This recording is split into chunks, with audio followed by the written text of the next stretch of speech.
65절에서부터 80절 말씀에 작은 제목을 붙인다 그러면 고난의 유익이라. 시인은 하나님께서 고난을 통해서 베푸신 은혜를 묵상하고 찬양합니다. 새롭게 된 삶을 말씀으로 완전하게 해 주시기를 그래서 기도하고 있는 것이죠. 저는 그래서 오늘 말씀을 세 가지로 이렇게 나누어서 생각을 해 보려고 합니다. 하나는 고난 전의 모습, 두 번째로는 고난 속의 담대함, 그리고 고난을 통해서 감사를 배우고 누리는 이러한 말씀입니다. 첫째로 묵상하려고 하는 부분이 고난 전의 모습이죠.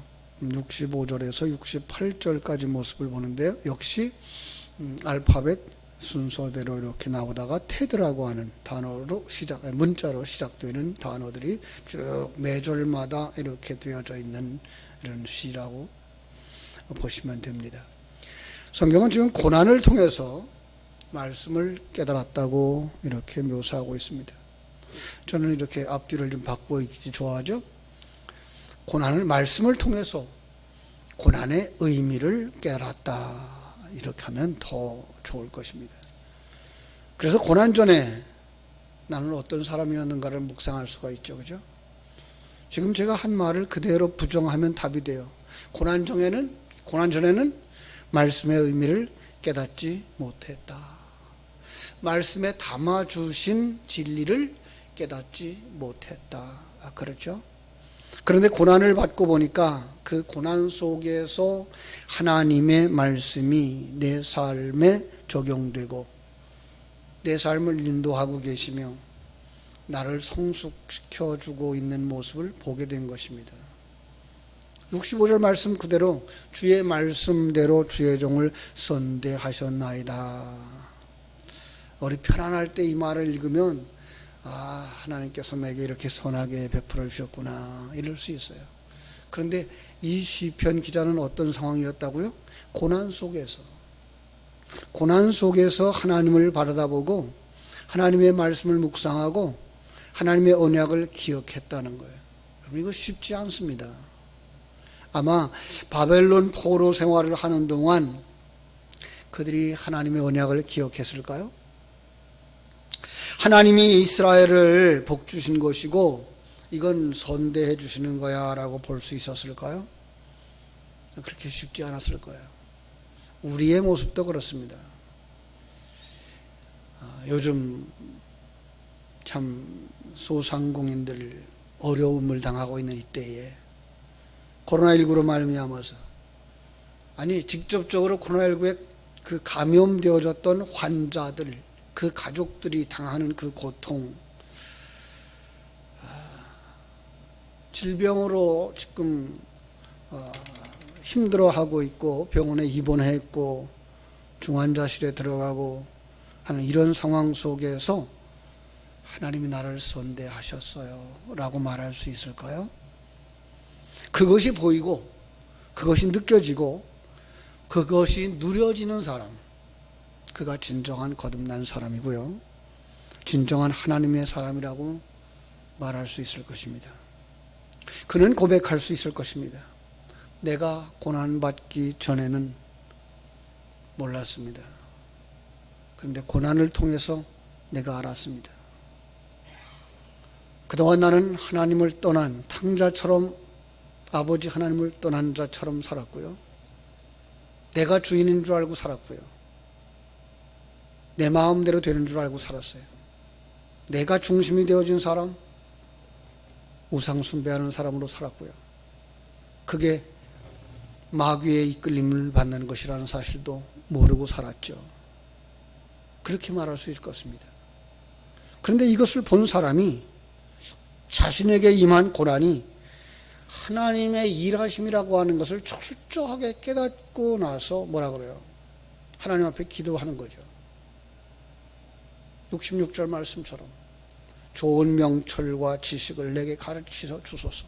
그러면 67절 이제는 주의 말씀을 지키겠나이다가 나오는 거죠. 고난당하기 전에는 나는 어그러진 길로 다녔습니다. 그런데 말씀을 통해서 천국을 맛보았습니다. 그러니까 그것을 더 많이, 더 풍성하게, 더 완전하게 알기 원합니다. 성경 속에 그랬어요. 있는 자는 받아 더 풍족하게 되고 없는 자는 있는 것까지 빼앗기게 된다라고. 그죠? 그 신앙생활도 마찬가지예요. 진리의 말씀을 내가 가지고 있는 사람, 그 생명을 가지고 있는 사람은요, 그게 풍족하기를 원하고 풍성하기를 원해요. 그런데 그것이 없는 사람은요, 메말라져 가요. 신앙생활의 시간이 지날수록 세상적이어져 가고, 종교적이어져 가죠. 그러나 말씀의 의미를 알고 맛을 아는 사람들, 그죠? 정말 더 풍족하게 들어가기 위해서 더 좋은 지혜를 내게 주셔서 더 풍성하게 해주세요. 더 충만하게 해주세요. 그게 더 많이 누려지게 해주세요라고 간구하게 되는 거죠. 아마 그들은 정말 고난이 극심했을 거예요. 바벨론 포로 생활을 했던 것처럼. 그죠? 그래서 그들은 하나님 앞에 구하는 거죠. 하나님 말씀을 주세요. 생명의 양식을 주세요. 뿐만 아니라 고난 속에서도 그들은 담대할 수 있다. 69절에서 70절 말씀입니다. 이렇게 회개하는 사람이 고난을 극복할 수도 있고요. 고난 속에서도 담대할 수 있어요. 그래서 이렇게 말하는 거죠. 교만한 자들이 거짓을 지어 나를 치려하였사오나 나는 전심으로 주의 법도를 지키리이다. 교만한 자, 21절에서는 저주하며 덤비는 자라 그랬고요. 51절에서는 나를 심히 조롱하는 자라고 그랬죠. 누굴까요? 불신자죠. 사단에게 속한 자죠.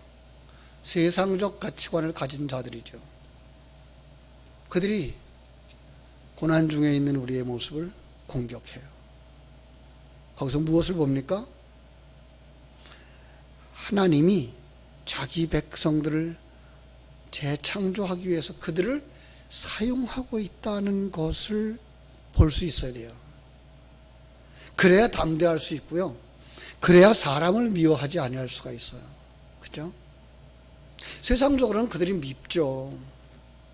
나하고 같은 생각만 안 가지고 있어도 미운데, 그죠? 나하고 방향이 달라. 요즘 말로 말하면 정치 색깔만 달라도 서로 대립각을 세우는데 영의 눈이 다르니 얼마나 다르겠어요. 생명의 질이 달라. 세상의 생명만 가지고 있는 사람인가 하면 하늘 생명을 가지고 있는 사람 달라. 그러니 그 속에서 일어나는 충돌이 얼마나 심하겠어요. 그죠? 그런데 우리는 뭘 봐요? 하나님의 일하심을. 저들을 통해서 하나님이 나를 만드시는구나. 이게 이해되어져야 부부간에 살면서 서로 이해되어져야 되고요. 이게 이해되어져야 교회 안에 있는 성도들 간에 서로 수용할 수가 있는 거죠. 나를 온전하게 하기 위해서, 다듬으시기 위해서 이런 환경을 주시는구나. 이런 사람들과 만나게 하시는구나. 이런 사건을 통해서 부딪히게 하는구나. 그래야 흔들리지 아니하고 믿음을 지킬 수 있고 그 속에서 믿음의 사람답게 담대할 수가 있습니다. 이 코로나19 속에서 하나님의 백성들이 가져야 되는 게 뭐예요? 이 담대함입니다. 그래야 70절 말씀같이 주의 뜻을 기뻐하고 즐거워할 수가 있는 것이죠. 그렇습니다. 그들의 마음이 살쪄서 그렇대요. 영적 무감각한 것을 말하는 것이죠.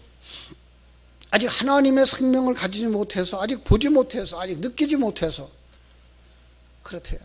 그런데 나는 그 속에서 담대할 수 있다는 건 뭐예요? 본다는 거죠. 안다는 거죠. 임마누엘을 누린다는 거죠. 하나님의 뜻이 이루어져 가고 있는 것을 보기 때문에, 하나님의 주신 그 진리가 성취되는 것을 보기 때문에, 그래서 뭘 즐거워할까요? 말씀을 즐거워하는 거예요. 고난 속에서도 담대할 수 있는 거예요. 이 은혜가 여러분의 것이 되어지기를 주님의 이름으로 축원합니다. 그래야만 세 번째 단원이 나올 수 있어요. 고난을 통해서 감사를 배우고 감사를 누리고 평안함을 누리게 되는 줄로 믿습니다. 71절입니다. 고난 당한 것이 내게 유익이라 이로 말미암아 내가 주의 율례를 배우게 되었나이다. 또 바꿔 말할까요? 내가 주의 율례를 배우고 나서 고난을 왜 당했는지, 고난을 당하는 것이 내게 유익인 것을 알았나이다. 여기 유익이라는 말은요, 토브라는 단어를 써요. 창세기 1장에 나오는 보시기에 좋았더라예요. 제가 창세기에 묵상할 때 말씀을 드렸어요. 이 보시기에 좋았더라는 말은 하나님의 뜻이, 하나님의 계획이 완성되어졌을 때에 나오는 하나님의 환호. 와, 잘 됐다. 네. 내가 그걸 원했는데 그게 되어졌구나. 그럼요. 그러니까 고난을 통해서 하나님이 우리를 어떻게 만드신다고요? 하나님이 만들고 싶은 그 작품으로 만드시는 거예요. 하나님의 아들로 만드시는 거예요. 그리스도의 신부로, 성령이 거하시는 성전으로. 그것을 보니까 뭐 해야 돼요? 감사할 수밖에 없잖아요. 그 과정은 사실 힘들어요. 히브리서 12장 8절에서 그렇게 말하죠. 그걸 징계라는 말로 썼어요. 징계는 다 받는 것을 너에게 없으면 사생자요 친아들이 아니니라. 징계가 뭐라 그랬죠? 아들 만들기. 파이디아스라는 단어죠. 파이디온이라고 하는 단어에서 파생된다는데 아들이죠. 아들 만들기. 히브리서 12장 11절은 무릇 징계가 당시에는 즐거워 보이지 않고 슬퍼 보이나 후에 그로 말미암아 연단받은 자들은 의와 평강의 열매를 맺느니라. 완성된다는 거죠. 의로 완성되어져요. 평강을 누리는 자로 완성되어져요. 고난은 여러분 나라를 강하게 만들기도 하죠. 그죠? 이스라엘 백성들 역사 속에도 볼 수 있어요.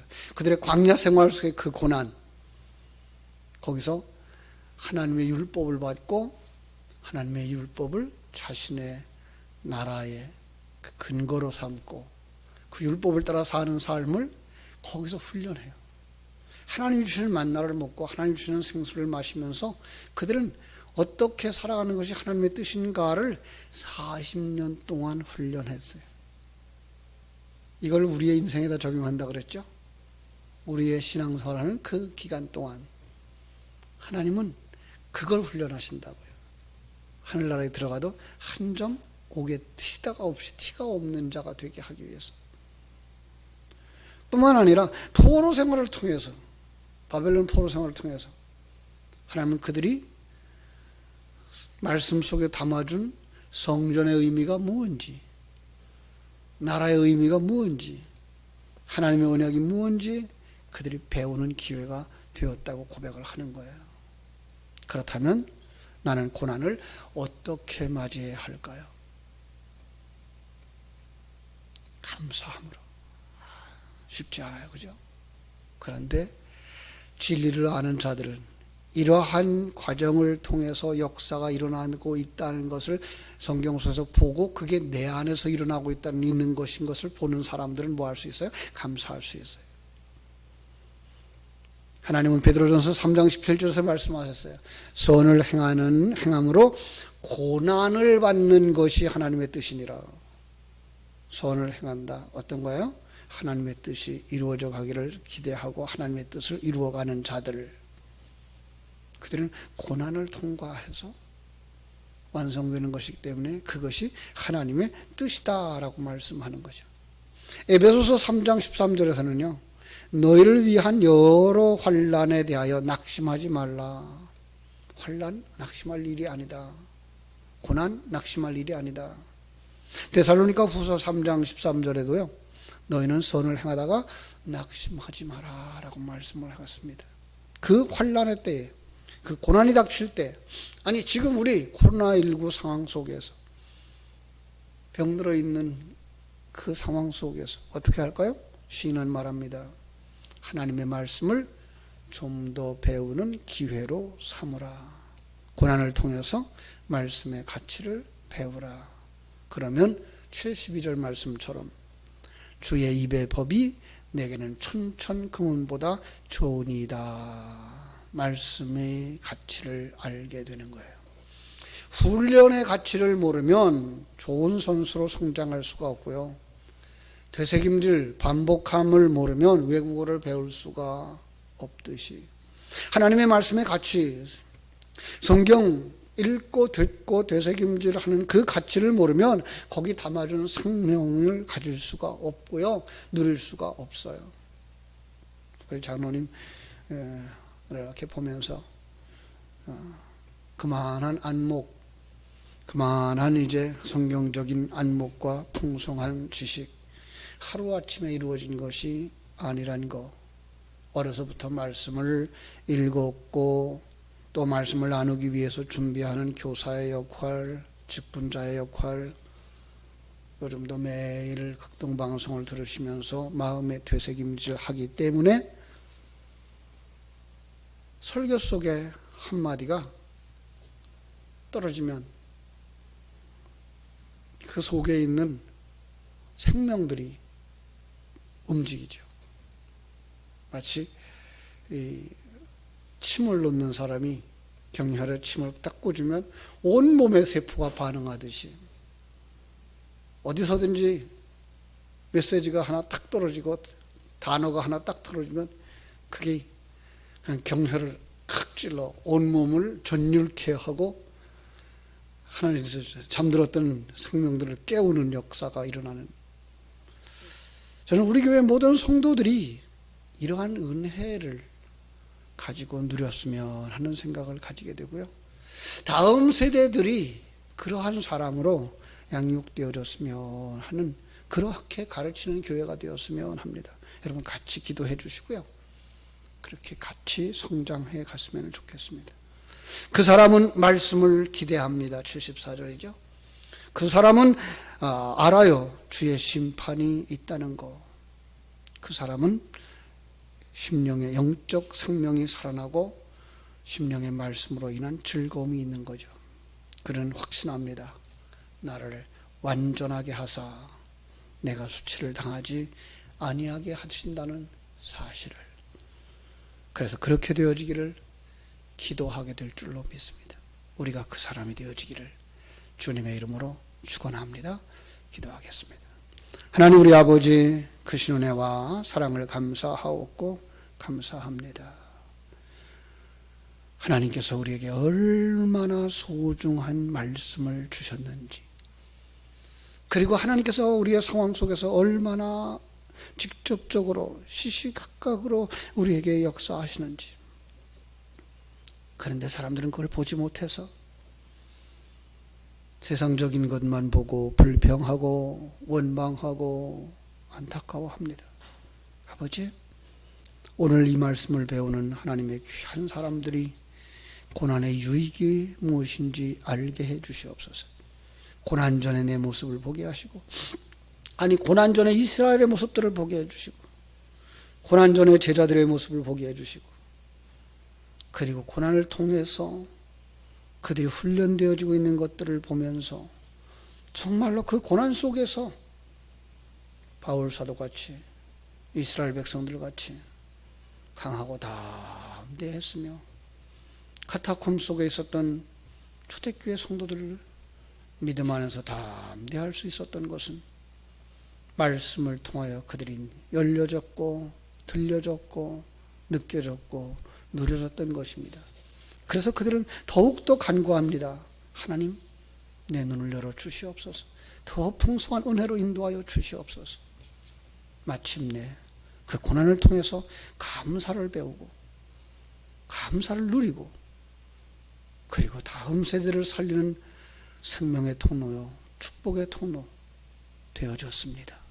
아버지, 이 새벽을 깨우는 한 사람 한 사람들이 성경 속에 그런 인물들처럼 되게 해주시고, 우리가 그렇게 하나님이 원하시는 아름다운 도구로 사용되어질 수 있도록 성령의 기름을 부어 주시옵소서.